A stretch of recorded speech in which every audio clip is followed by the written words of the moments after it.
जय गुरुदेव, जय गायत्री माता। प्रज्ञा पुराण भाग 2। यह एक पुरानी घटना है जो कि सत्य है। एक अनूठा उदाहरण। अमृतसर के राय बहादुर प्रताप सिंह चुनाव में खड़े हुए। मुकाबले में थे सरदार भगत सिंह के पिता सरदार किशन सिंह। ख्याति की दृष्टि से सरदार किशन सिंह अग्रणी थे, फिर भी चुनाव अवैध ठहराए जाने के कारण राय बहादुर साहब को अवसर मिल गया। वे दोबारा खड़े हुए।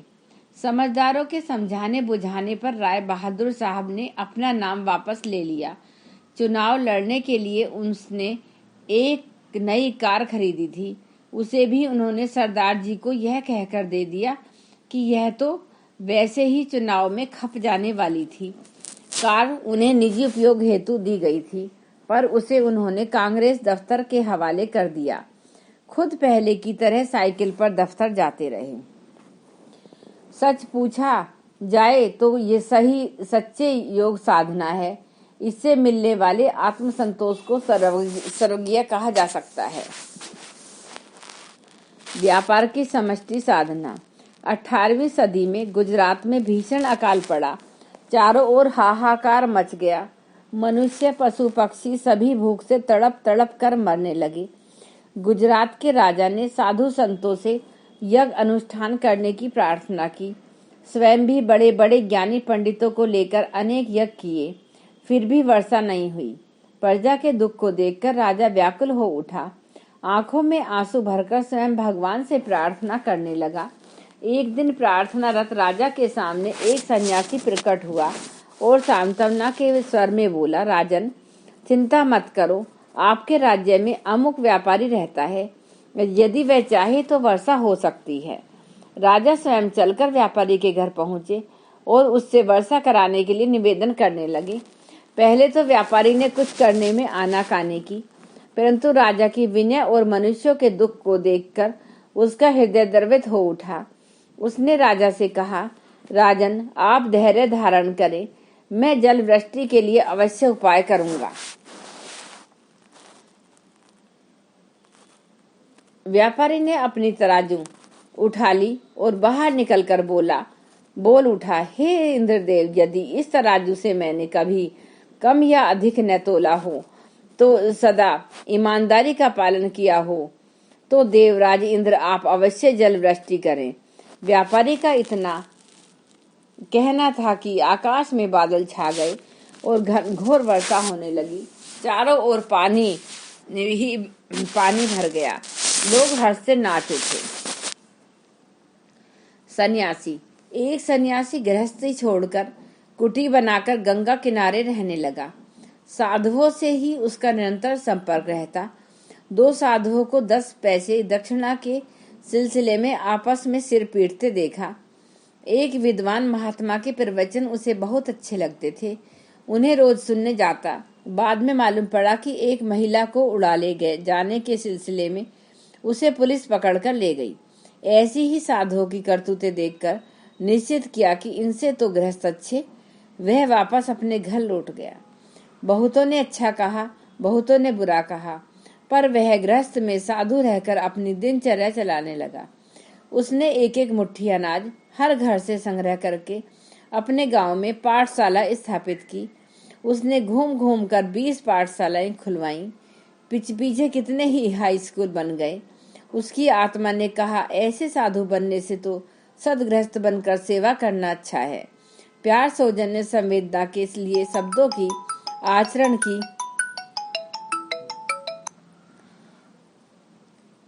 आवश्यकता नहीं।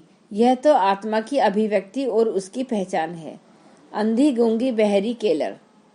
हेलन केलर का नाम हर शिक्षित ने सुना होगा, जिसके साथ प्रकृति ने बदी करने में कोई कमी रहने नहीं दी।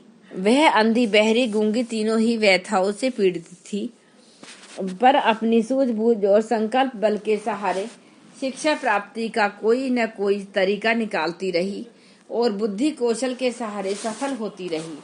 उसने अंग्रेजी में MA पास किया और साथ ही लैटिन, फ्रेंच, जर्मन आदि में प्रवीण थी। घरेलू काम, रोटी बनाने से लेकर कपड़े धोने तक भली भांति कर लेती थी। उसने कुशलता का उपयोग अपने ही लिए नहीं किया, वरन अपंगों की शिक्षा तथा स्वावलंबन के लिए सारे संसार में भ्रमण करके करोड़ों रुपया एकत्रित किया।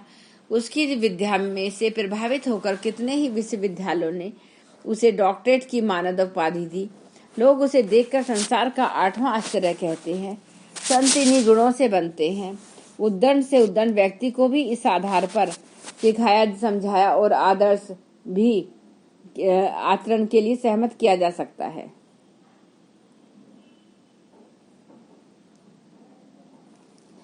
सच्ची वफादारी। उस दिन बादशाह ने बहुत शराब पी रखी थी। मदहोशी में वे गृहस्थों के घरों में घुसने लगे। साथ में वफादार नौकर था। उसने बढ़ने से रोका और घसीटता हुआ राजमहल में ले आया। होश में आने पर दूसरे दिन दरबारियों ने नौकर की गुस्ताखी बताई और उसे सजा देने को कहा।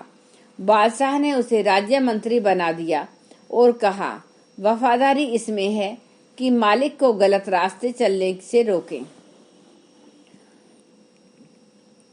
शिक्षा पाली, जान बचा ली। जन सहयोग के बल पर बड़ी से बड़ी मुसीबत टाली जा सकती है। एक जंगल में हिरन, कुआ, कछुआ और चूहा रहते थे। विपरीत बुद्धि के कारण परस्पर झगड़ते रहते थे। शिकारी अक्सर उन्हें मारते रहते थे, सो उनका वंश नष्ट हो चला। एक दिन एक संत ने उन्हें हिल मिल कर रहने का उपदेश दिया। वे चारों मिलजुल कर रहने को सहमत हो गए। एक दिन एक शिकारी आया। दिन भर कोई शिकार न मिलने पर उसने रेंगते हुए कछुए को पकड़ा और जाल में रखकर चलने लगा। तीनों मित्र असमर्थ तो थे, पर उन्होंने सूझबूझ और सहकारिता से काम लिया। हिरन शिकारी के सामने से लंगड़ाते हुए चलने लगा। कुआ उसकी पीठ पर बैठ गया। इस स्थिति का लाभ उठाकर वह आसानी से उसे पकड़ सकता था। यह सोचकर जाल जमीन पर रखकर शिकारी हिरन के पीछे दौड़ा। इतने में चूहे ने जाल काट दिया और कछुआ भागकर एक झाड़ी में छिप गया। बहुत देर पीछा करने के बाद जब हिरन ने कुलाचे भरी तो निराश शिकारी वापस लौटा। जाल कटा और कछुए को गायब पाया। शिकारी को उस क्षेत्र में किसी भूत प्रेत की उपस्थिति एवं करतूत प्रतीत हुई, सो वह रात्रि में उधर रुके बिना ही भयभीत होकर तत्काल घर लौट पड़ा। मित्रता और सूझबूझ के सहारे मनुष्य कठिनाइयां आसानी से पार कर लेता है, जबकि इक्कड़ प्रकृति तथा संतुलन खो बैठने वाले छोटी मुसीबत में भी भारी हानि उठाते हैं। दुर्जन उद्दंड भर होते हैं, पराक्रमी नहीं। वे अपराधी प्रवृत्ति अपनाकर आक्रमण कर सकते हैं, पर किसी सर्जनात्मक कार्य में लगन पूर्वक देर तक टिके नहीं रह सकते। वस्तुतः वे समाज के शत्रु हैं, इसलिए धैर्य और मनोबल चाहिए। आदर्शवादी निष्ठा के योगदान से महान कार्य बन पड़ते हैं। कष्ट सहकर भी उन्हें करते रहने का संकल्प इन्हीं कारणों से मिलता है। ऐसी मन स्थिति लेने पर असफलताओं की स्थिति में निराशा नहीं आती और प्रतिकूलता से जूझने का साहस अक्षुण्ण बना रहता है। पराक्रमी लोगों के अधिक श्रम, अदम्य साहस और अटूट मनोबल के सहारे ही संसार के महान कार्य बन पड़े हैं। पराक्रम सौजन्य के साथ ही निभता है। सज्जनता कभी उद्धतता को परिचय नहीं देती। सौम्य होना ठीक है, परंतु अनीति सहकर नहीं। उसके लिए पर्याप्त साहस, संकल्प, बल होना चाहिए, ताकि दृढ़ता से उद्दंडों से जूझा जा सके। विनम्रता युक्त पराक्रम ही वस्तुतः महामानवों के लिए अभिष्ट है। यह मानवीय गुण मानवीय चेतना के उस अमृत के समान है, जिसके सहारे दुर्जन समुदाय को भी बदला जा सकता है। अटूट लगन व धैर्य के सहारे वे यह भी कर दिखाते हैं। सौजन्य व्रत। एक बार वैशाली क्षेत्र में दुष्ट दुराचारियों का उत्पात, आतंक इतना बढ़ा कि उस प्रदेश में भले आदमियों का रहना कठिन हो गया। लोग घर छोड़कर अन्यत्र सुरक्षित स्थानों के लिए पलायन करने लगे। इन भागने वालों में ब्राह्मण समुदाय का भी बड़ा वर्ग था। नीति धर्म की बातें करने के कारण आक्रमण भी उन्हीं पर अधिक होते थे। वैशाली के ब्राह्मणों ने महर्षि गौतम के आश्रम में चलकर बसना उचित समझा। तपोबल के प्रभाव से वहां गाय और सिंह एक घाट पर पानी पीते थे। वे पहुंचे, आश्रय मिल गया, सुख पूर्वक रहने लगे। बहुत दिन इसी प्रकार बीत गए।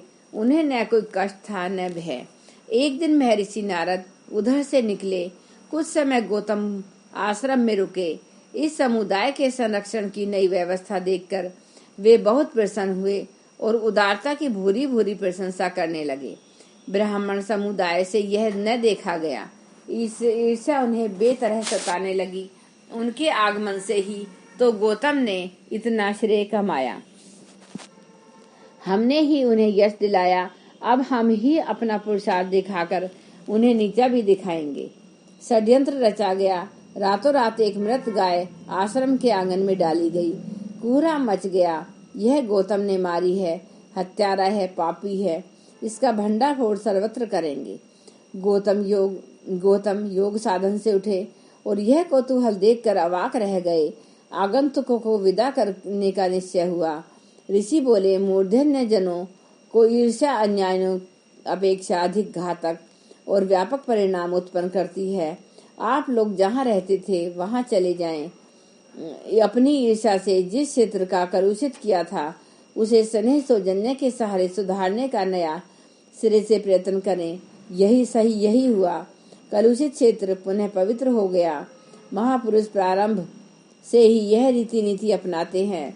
वस्तुतः पीड़ा और पतन के प्रति मन में जगी सेवा संवेदना ही सामान्य व्यक्ति को महान बनाती है। महानता विकसित करती हो तो यही परंपरा अपनानी पड़ेगी। जय गुरुदेव। जय गायत्री माता। एक बार गायत्री मंत्र हमारे साथ साथ। ओम भूर्भुवः स्वः तत्सवितुर्वरेण्यं भर्गो देवस्य धीमहि धियो यो न प्रचोदयात्। जय गुरुदेव। जय